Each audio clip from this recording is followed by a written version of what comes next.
Hello dear subscribers, as many of you already know, I went on a great adventure all over Europe this summer. Quite early on in this journey I found myself in Krakow, Poland, not too far from the Ukrainian border. And having worked with covering the war here on YouTube almost every day since it started, as well as with Ukrainian refugee children earlier this summer, and having friends and family on both sides on the conflict, I just couldn't resist the opportunity I found myself in. I just had to go there. And so I hopped on the bus to Lviv in Krakow, after much research and procrastination I might add, being a Russian citizen after all. Maybe not the smartest move to go to Lviv, Ukraine, especially since the city had been hit by a fairly big and deadly missile strike only 4 days prior, although the first one to actually hit the city center in the war, which you'll see later on in this video. The border crossing took over 5 hours. You may ask yourself, how on earth did I as a Russian citizen get into the country? Well, having a dual citizenship, I simply went as a Swedish citizen with my Swedish passport and said nothing of my Russian citizenship, as advised by Visit Ukraine Today. Hello, I've just arrived in Lviv, Ukraine, after I don't know how many hours, like 10, 11 hours maybe, 5 of which were spent at the customs, because, well, I don't know why actually, but it took a hell of a long time getting through the damn border. But I'm here, I'm walking through the streets after curfew, don't tell anyone. And tomorrow I'm meeting up with Andriy Vasylenko, a long-time supporter of this channel, a YouTuber himself, and quite a talented musician. And he's gonna show me around the town. Vologda out. I wonder if it's this dark all the time in Lviv. I mean, pre-war. It's kind of strange to be in the middle of a big city and see stars at night. I am not used to that at all. I assume it's like a curfew war type of thing. That's the reason why it's so dark. And here's another thing. They've like covered the basement windows with some sort of, I assume it's like bags of sand. And I mean, I've never been to a country at war before, so I'm assuming that's to protect against explosions should a drone or a missile strike nearby.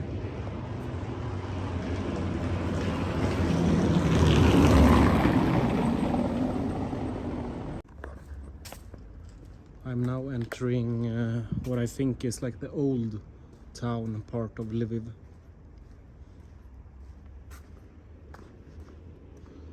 And this, I think, is the Potocki Palace. And a fun fact about this palace is that I don't know anything about it.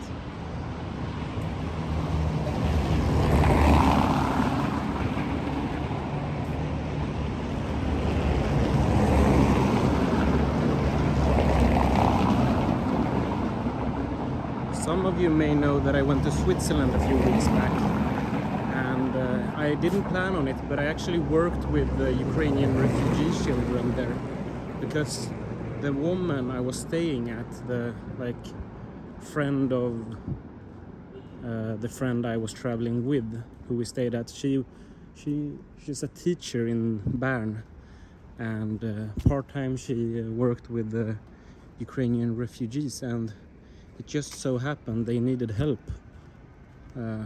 when I was there, so of course I helped. Took them around town, like to a hospital and to a big church tower which we went up, and a park and so on, just to like integrate them, teach them German.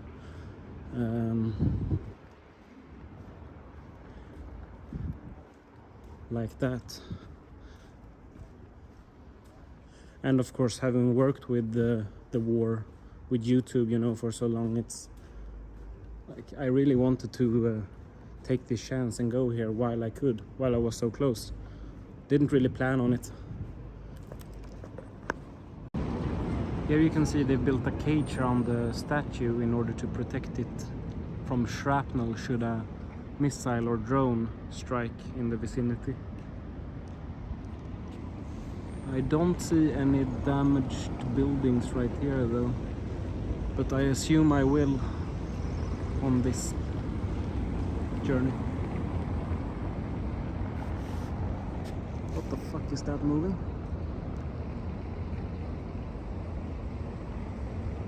I don't think it would be a plane, like that wouldn't make sense. Is it like a friendly drone? Doesn't look hostile to me, but what do I know?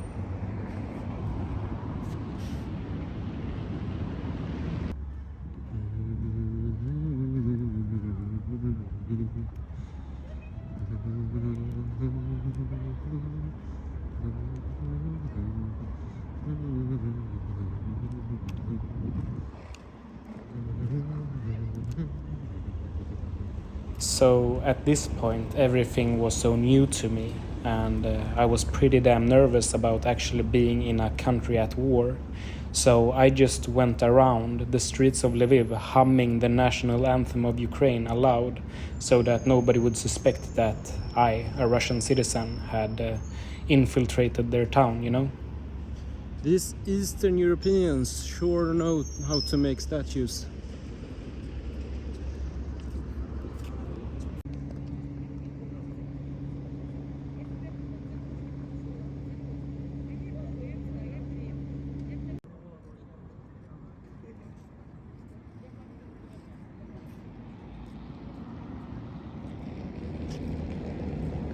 It's pretty amazing though how like I had these expectations that, you know, all of Kiev, no, Lviv would be like under lockdown and it would be, I don't know, quiet, but people are, well, it is quiet. It's far more quiet than Krakow. I mean, but people are drinking on benches, playing music. It's like, I mean, Andriy told me there was a curfew after 11 or midnight, but some people, I guess, don't really care about it. And also I've seen cops and guards, and I mean, they don't seem to do anything about it.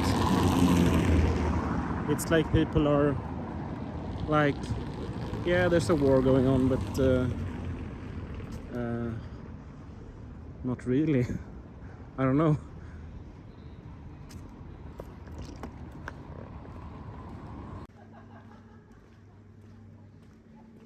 Oh, there's my hostel.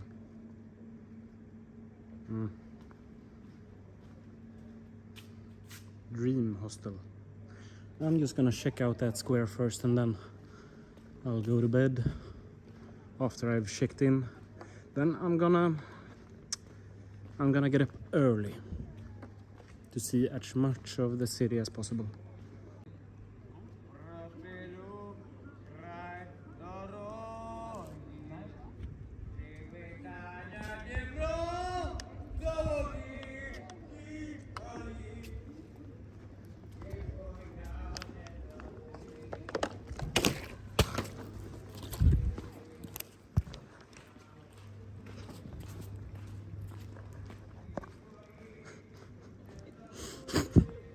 I thought that was pretty funny.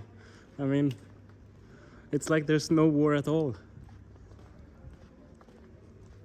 Not at all what I expected. Anyways, here's my hostel that I've booked. I'm gonna check in, get some sleep. Not too much sleep though, because I want to get up early to see much of the city. Because I'm actually leaving pretty quickly as well. Let's see here. To open the door after, scan your key here or ring to reception, of course. What the fuck. I'm tired. Good night. You know, on this journey I went from Stockholm to Istanbul and from Lviv to Paris, and it was like, yeah, 20 different countries, even more cities and towns, and lots of hostels in between, you know. And I gotta give it to Dream Hostel Lviv for being the most comfortable and nicest one of them all. Really made me wish that I booked more than one night in Ukraine or Lviv, because I was a bit nervous about coming to a war-torn country, but right here, you know, I didn't feel like I needed to have been, because look at this beautiful walk in the historic city center of Lviv. The city is slowly coming to life. There's not a single cloud in the sky. You know, I was really enjoying myself right here, saying hi to this cute ass dog on the side of the walk, you know. And hey, check this out. For some reason I really like this. Like a babushka outside of this cathedral, setting up her sheep wares, getting ready for the day to make her living. It really felt very Eastern European, which I really love. I really love. I also went into this church right here, just listened to the priests chanting, and it was divine.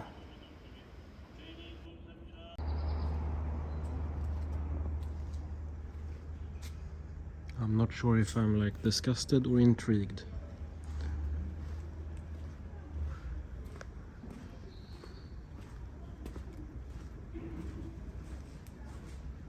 This guy invented the kerosene lamp in Lviv.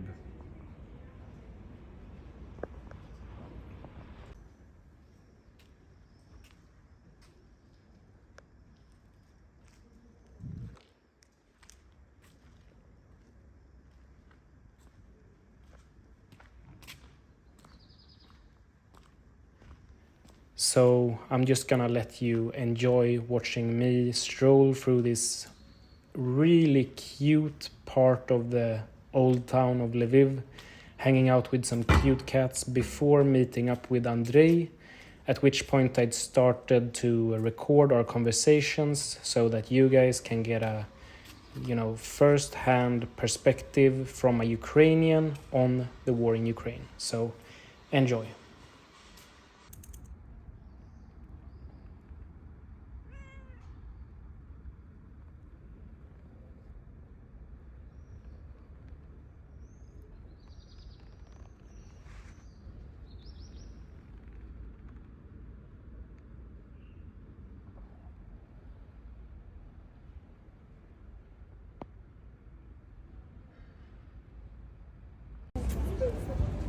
Yeah, I was quite nervous to come here, but now that I am here, I kind of want to stay longer. Yeah. It feels safe, despite the bombing the other day. All the people see outside Ukraine is just the news when something happens. But in the middle, people try to live here. Yeah, life goes on. Yeah. People are partying in the night. I saw them like outside even after curfew. And that's not good. There are still some people who believe like there's nothing happening. And that's not good. And during curfew also, like, what the hell are you thinking? But I assume they kind of want to, like, how do you say it, like live in denial, pretend the war is not going on, still have a good time, you know? Yeah, but you Life can goes have a on. good time with actually having, you know, like Staying safe. staying safe and respect what's going on, because partying at night and like going during the daylight to have boards, to have fun, is different things. So, yeah, I don't know. other than having to flee your home, like may I ask, how has the war affected you? Have you relatives fighting in the war? My relatives know, but I have my friends fighting. Oh, really? And recently I lost one there, so I'm sorry to hear that. there's like a lot of to talk about, to tell you, but just can compress in simple words about what we go through, what we think of Russians, what we think about everything. It's just too much of a we missed it. We talked and missed the place. Okay. In Bakhmut, yeah, children, parents with children stayed. What's up with that? There's two reasons. Some people still waited Russians there. Some still waited for the Russian world to come there. Some, and some They wanted it. wanted it, Okay. and some, mostly elderly people who grew up in Soviet Union, and they this Soviet Union returns and everything. But some people just cannot break this, like they cannot leave their home. Yeah. And that's yeah. it. And that's it. I understand that. I cannot. That's they live there for whole life. They maybe not never been to other places. Like with Chernobyl, Yeah, and some they people just wouldn't live. could not understand how could they leave their home, like even with the rockets. And unfortunately, those who stayed in Bakhmut, still, they probably killed already. Yeah. There's no city, nothing. Exactly. The city is gone. There's no more Bakhmut. It's just what we call the place where the city once was. So there's no city, there's no people, there's no living thing. So yeah, there's something that even we cannot understand because No, I mean, it's I cannot really comprehend the idea that it's the same country. in the city, as you see, just literally a couple days ago, we had actually the first real strike. So that was the first That's one. where we were headed, and we felt it. How did you feel the vibrations? So the story was, it was 3 a.m. and we woke up to a boom explosion. 3 a.m.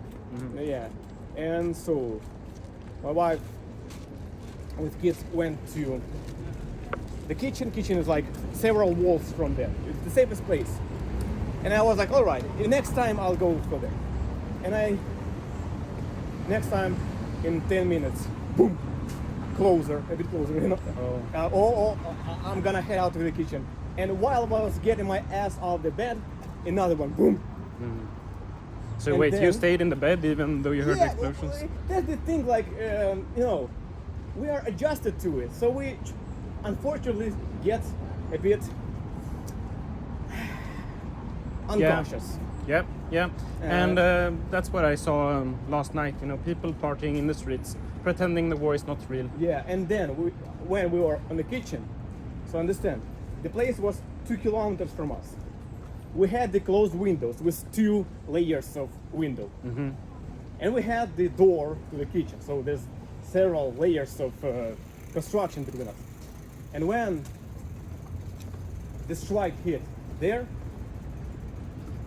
when they actually got there, we had entire floor trembling, and the door to the kitchen, How close were you to where the missile struck? 2 kilometers, and we felt it.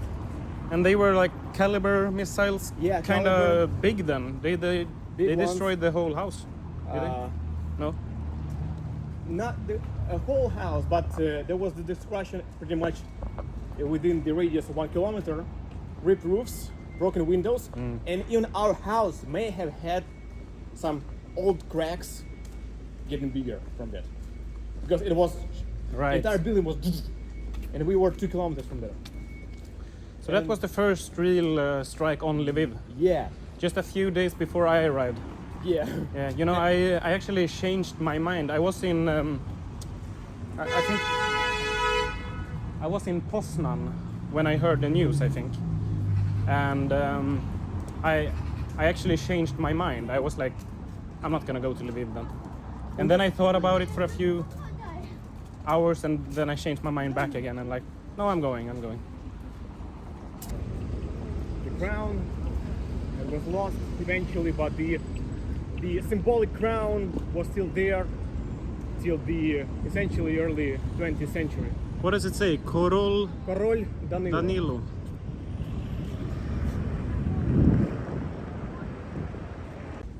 Whatever, lighters. And do you help in that, like, how do you say, supplying them with small Yes, things? we gather money, and the guy who now is in Kiev, Metal Pilgrim, he's also a blogger. We were buddies before the war, but now so, What is it? collaborate in this regard. Okay. And he actually gets it, like, I'm more helping to gather funds through my media. Oh, through your channel?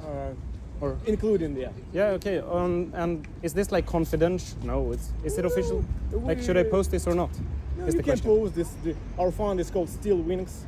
Steel in the Steel wings. metal Yep, in yep. it. And some people know about it already. Like, it's more confidential. I could put it in the like a link in the description of the video. Thanks. There's a site that's explained a bit like what we are doing. Maybe to some people, not Ukrainians, it's hard to comprehend why should they donate to something that is not food or blankets.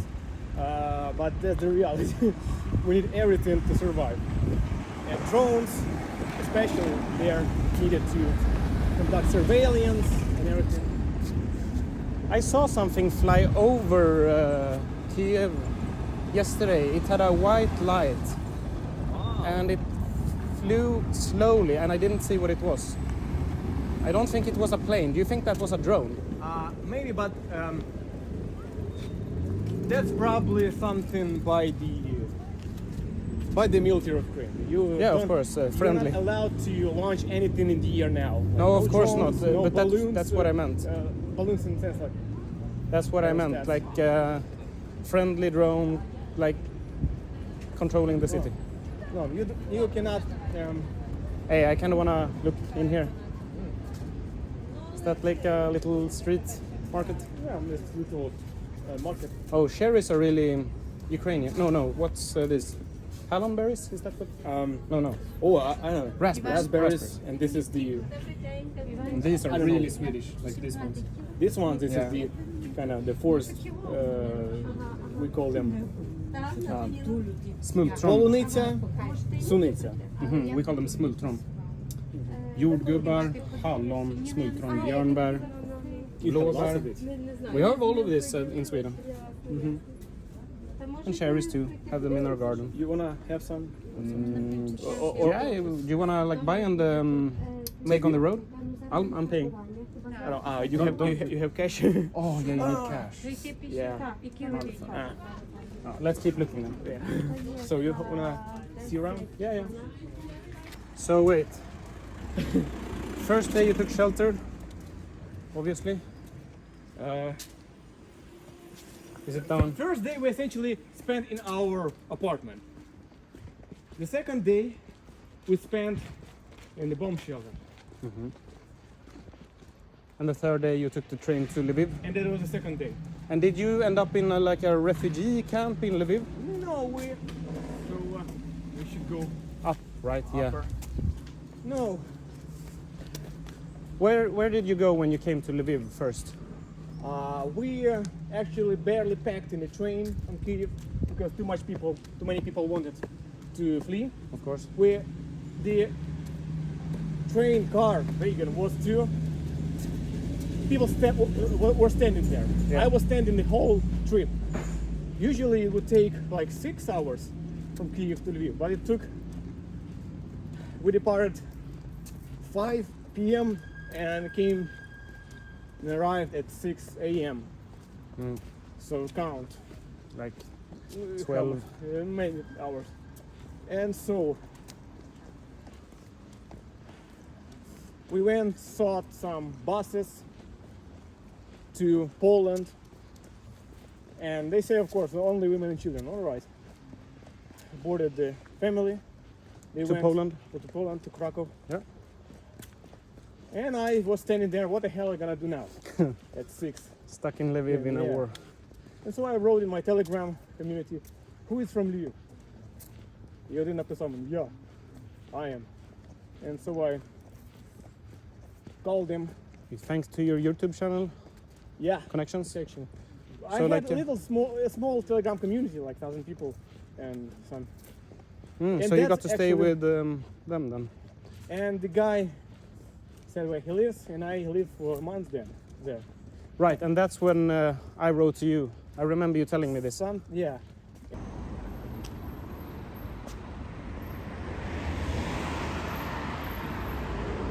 Yeah, you can see it's blocked off with tape. You want? There's no sidewalk on this part. I suggest that we go Circle there round. and see. because not allowed there because Yeah, obviously. still some. They just finished handling the debris, the ruins, and So 10 people, 10 people, 30 wounded, something like that. something like that. Yeah, and this is the historical part. Actually, this building. That building is part of the UNESCO heritage. Right, And I this is read about that. The Yeah. first time they actually struck something of that. Yeah, historical. So do you know what they were aiming for? Is there any like legitimate target? Not really, but you can go closer. Like Yeah, across the park. maybe you can see through the fence.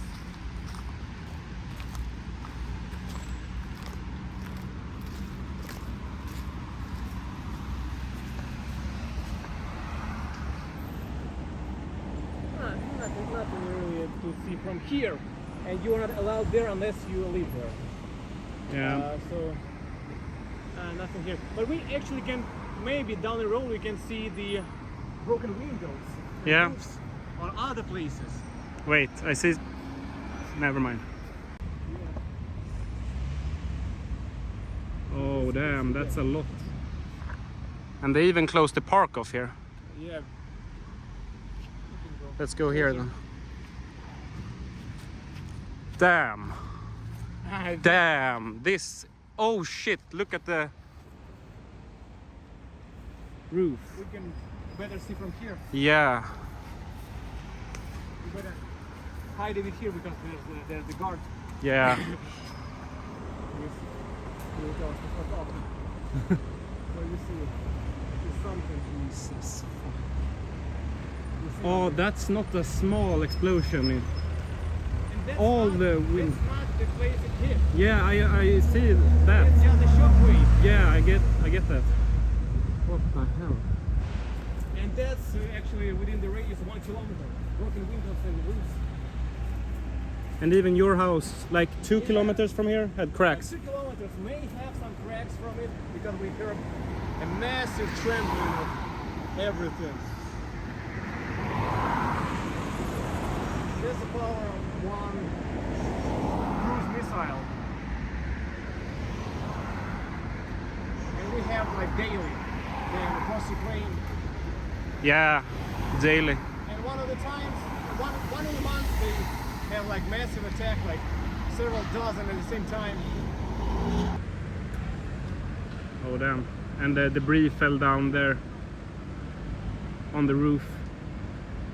Like below, yeah. And you pointed this part, nothing is broken. Yeah, exactly. But Completely just one untouched. Window. Couple of windows. Oh yeah. Oh, actually, yeah. That might be like shrapnel perhaps. Yeah. Or I have no clue. And that's all. That's everything went in that way. That side of the building took most of it.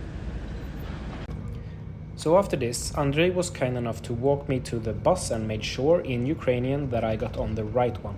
A huge shout out to him for showing me around Lviv, teaching me lots about the Ukrainian perspective on the war that I never knew, as well as supporting my channel for a long time, even before the invasion started.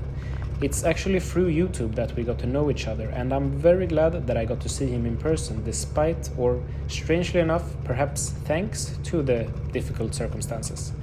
From Lviv, we drove through Carpathian Ruthenia, the hilliest part of the country, bordering Slovakia and Hungary, and I sort of fell in love with the countryside here. So with these beautiful Carpathian views, as well as with a video of what I think is a Ukrainian grasshopper crossing the border to Slovakia, I'm going to end this video. Thank you very much for watching.